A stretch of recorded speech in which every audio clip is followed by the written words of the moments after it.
The last mail boat had moored hours before the weather turned, but Angus McCrae was still on the gallery of Ardnafarach Lighthouse when the first wet flakes hit his lantern-lit oilskin. He tasted the air the way his father had taught him, tongue against teeth, feeling for the weight of snow in every breath. By dusk, a full blizzard would be clawing at the tower. By midnight, even the gulls would shriek inland. Satisfied that the lamp was trimmed and the lens turning, Angus latched the service hatch and trudged down the narrow spiral of cast-iron steps to the keeper's house, a squat granite annex half splintered from the cliff face. Inside, he stirred the hearth, added 2 more peat bricks, and considered whether to bring the goats inside the scullery.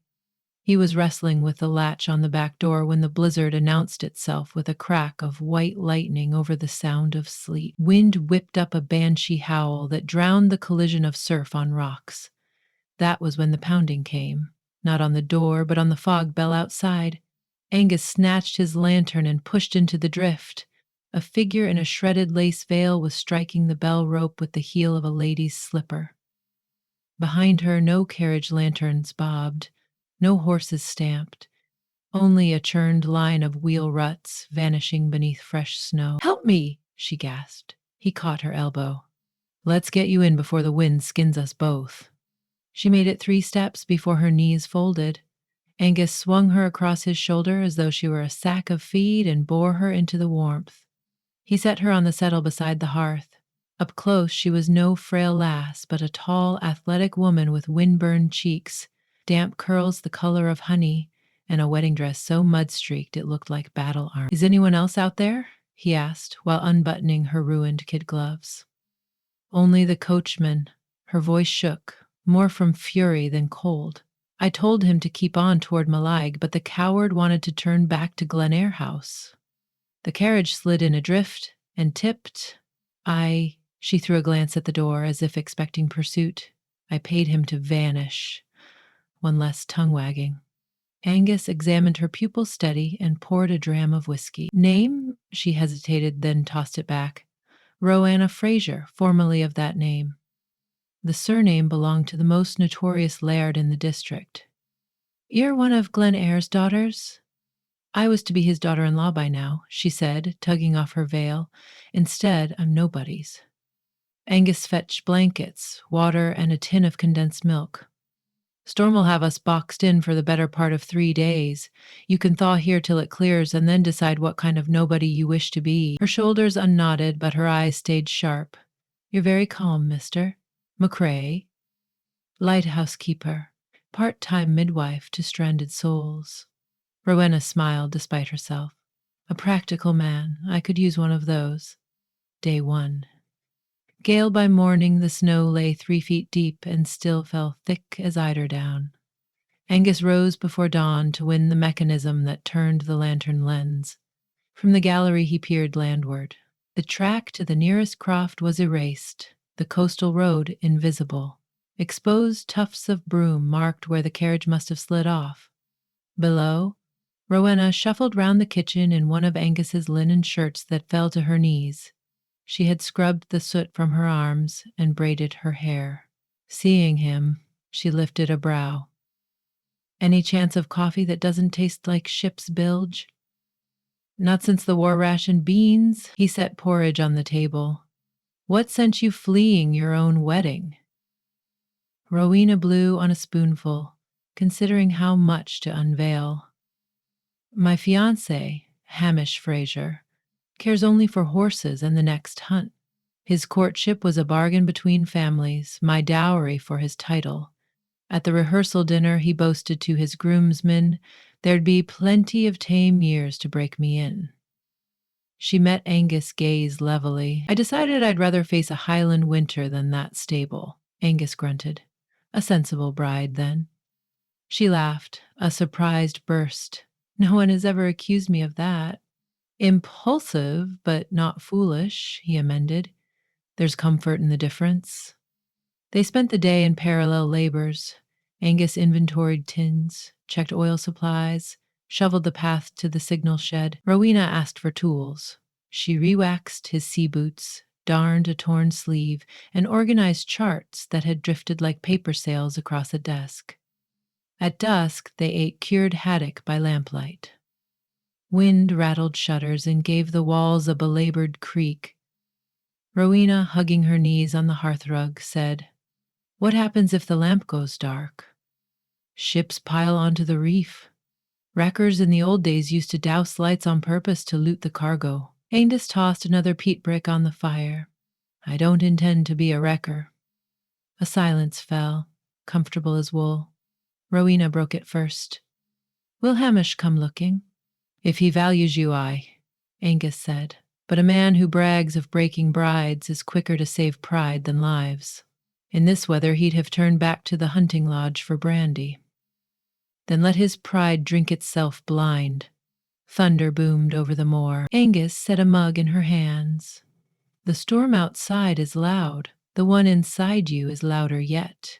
She watched flamelight flicker across her knuckles.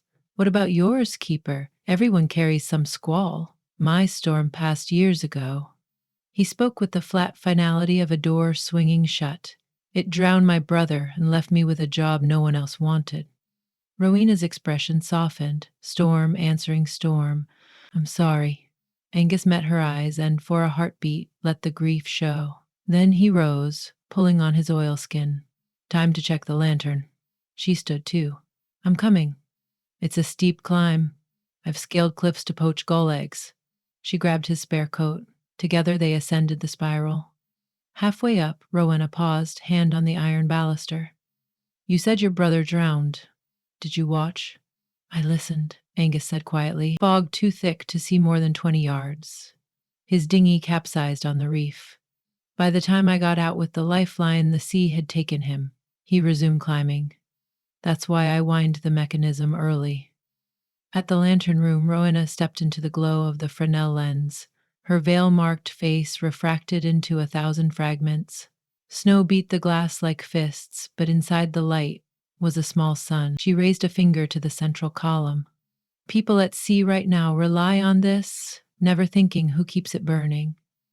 "Same for a bride who wanders in from a blizzard," he said, adjusting a wick. Rowena startled at the intimacy in his voice. She opened her mouth, but the keeper had already pivoted to the stairs. Day 2. Drift. The morning delivered silence, no wind, no surf, as if the world had inhaled. Snow lay heaped against every door. Angus hacked an exit and carried grain to the goats. Rowena followed, her breath steaming, cheeks pink in the biting stillness. On the cliff edge, sea and sky merged in a pale blur. A lone seal slid off a rock into slate-colored water. Rowena padded to the precipice, skirts flapping. "Free creature," she murmured. "Free unless there's a net below," Angus said. She turned. "We speak in knots and row." "They're what I know." Back inside, they shared oatcakes and cheese and worked at opposite ends of the main room. Angus trimmed logbooks. Rowena cleaned soot from copper fittings. From time to time she glanced at him, intrigued by the precision in each movement, measuring oil, stacking charts by longitude, mending a frayed halyard with surgeon's stitches. After luncheon she ventured, "Have you ever left this place, Angus McCrae?" "For supplies every fortnight. Once as far as Inverness for a training course." "Never farther?" "Paris? Rome?" He shook his head. "Plenty of stories travel farther than feet. The boats that pass tell enough of the world." Rowena rested her chin on her hand. "I want to see Patagonia. The icebergs there glow blue like spirit lamps." "You could." He rinsed mugs. "Nothing binds you now." A shadow crossed her expression. "A Fraser's pride binds harder than iron.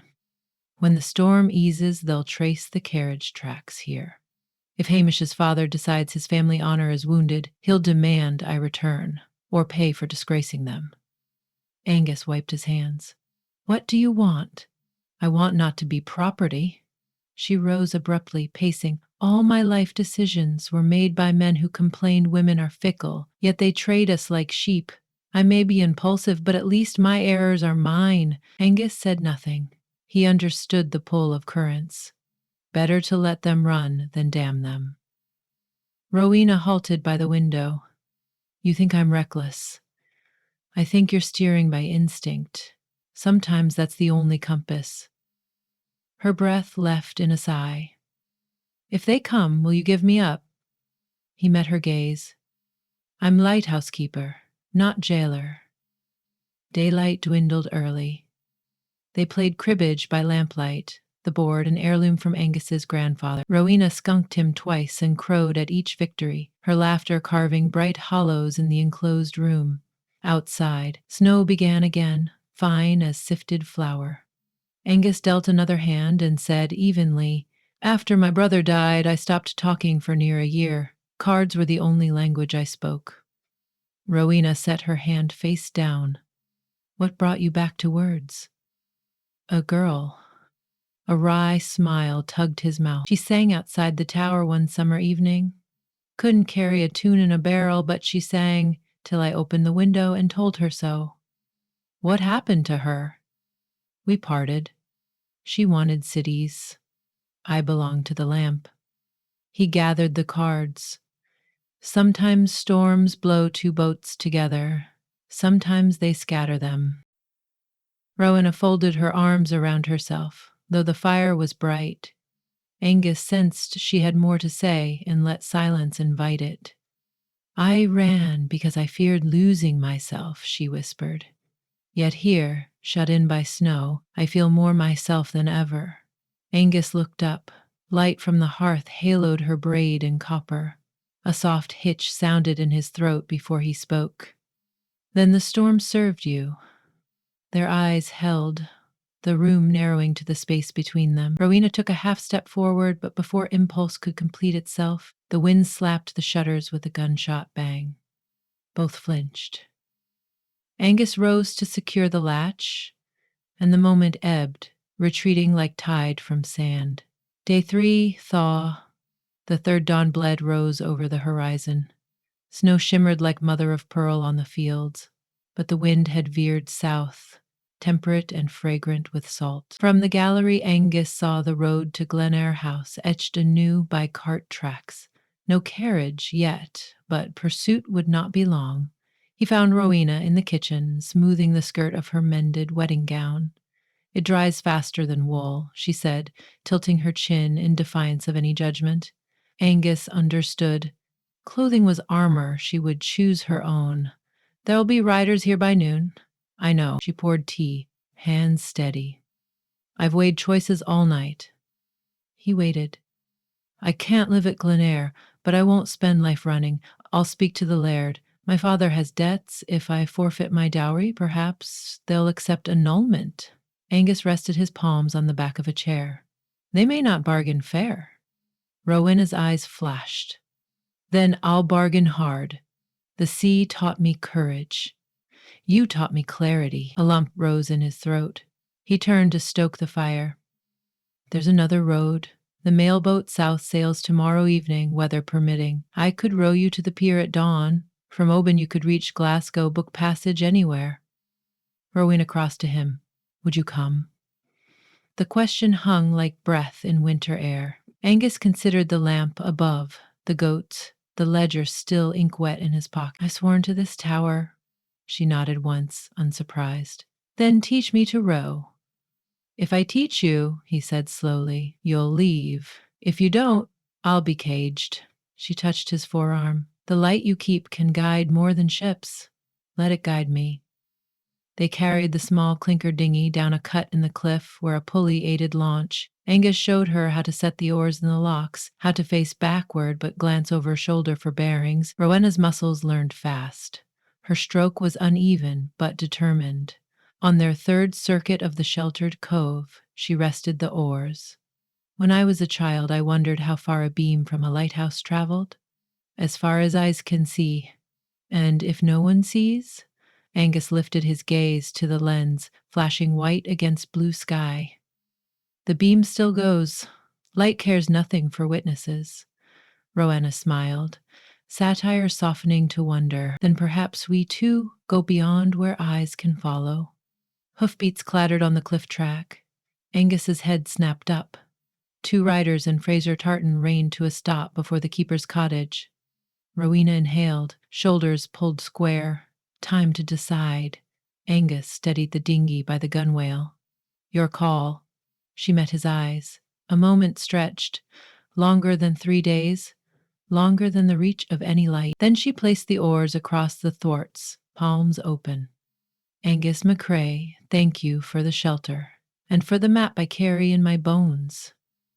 He understood the farewell and climbed out, anchoring the painter to a ringbolt. Rowena splashed knee-deep, boots skidding on shingle, and kissed his cheek, swift salt tasting. Before either could speak, she strode up the path to meet the riders. Angus remained by the water. Waves lapped the keel, gulls screeched overhead. Above him the lamp stood unextinguished, turning its patient circles. Later footprints showed where 3 figures had walked back toward the road, their trail merging into the many ruts of the Highlands. No shouts, no struggle.